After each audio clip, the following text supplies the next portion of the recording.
So SL27, it's relatively new design. Sixleaf, of course, rattlesnake design, I think. Yeah, rattlesnake. I don't know if it's rattlesnake design or whatever. It's D2 steel.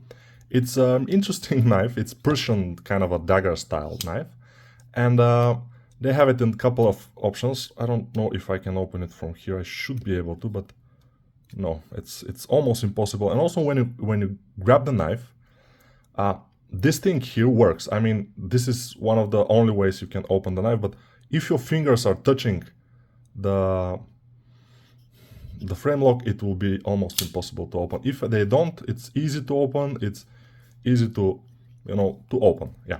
So this knife, I would wear it, I would carry it, because it's kind of a slim knife. It's not very big, it's good looking and unique, which kind of unique. And also the pocket clip is very deep, so it's not very visible, although the pocket clip itself would be visible. It's kind of this interesting color.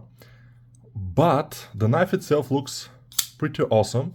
And when you open it in public, for example, you open it to, open a package or whatever, it will kind of gather people's eyes, which you may not want. I don't know if, no, we cannot make it from here. You can, let's try to open it from here again. No, it's difficult because I have to grab somehow the knife, and this is a big frame lock in here, and I cannot grab the knife other than from the frame lock. Yeah, you can open it from there. Let's try it from the bottom. No, it just doesn't work. Let's try the other one. No. Yeah, it's from the bottom. This one works. So some, they have different detents, so some works differently than others. You see they are the same knife, but yeah, now it's hard. So the problem with those knives is they are not tested enough. They're like cheap budget knives, although those are a little bit over $100. I think $105 or something on White Mountain knives. If you follow them in, not the White Mountain knives, if you follow those knives, SL27 I think it was, yeah. If you follow them in eBay, probably you can find it a lot cheaper. I think one of those knives I got for like $75 or $80, or the other one was similar price, I think. But yeah, they're looking pretty good and interesting, and that's why I bought it. Because SL knives, I'm not a super huge fan of them, but I have a lot, because yeah, they always kind of came up with a design which is nice looking, and I have to try it, I have to buy it. Like this one, of course, SL23. It's a pretty cool one. SL23, yes. So I remembered correctly, which is great. Very interesting one. This one, yeah, I like it. I would carry it, as I said, back out. But the idea here is that it's this thing, when you grab it and you want to open it fast, just to open a package or to cut some pier or whatever, you have to think about not getting squeezing on the frame lock, because you will not be able to open it. It's just impossible. So it's a little bit of a thinking game, which I don't completely like. So I will continue to carry my Shirogorov copy. I have a Shirogorov, I don't remember what exactly was the name of the Shirogorov copy that I have from AliExpress. I'm carrying always because I like it. Also, I will show you the Shirogorov, by the way. So the Shirogorov is interesting because many people cannot figure out how to open it. For example, if you are a normal guy, not a knife guy, you will say, but how to open this knife? I cannot grab it from here. It's impossible.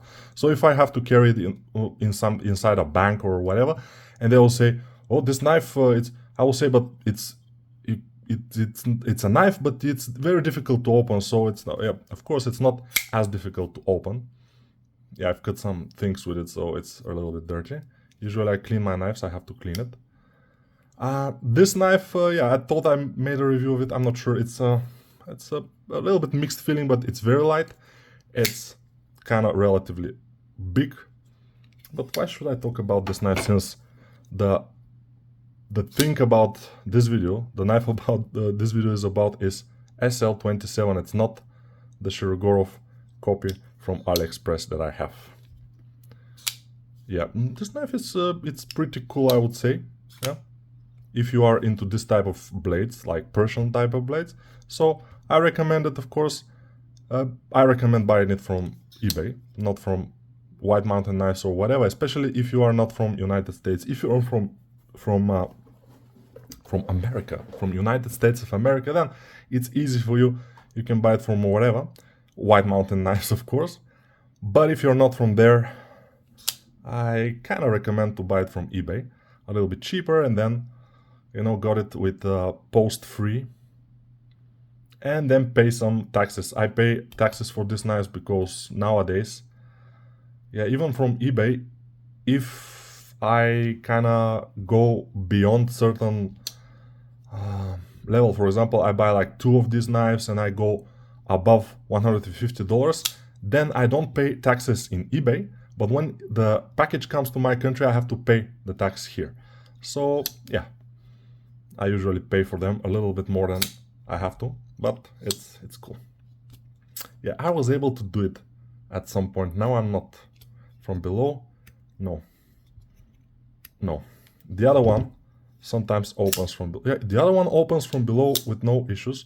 From above, not so much, but from below it opens with no issues at all. Interesting.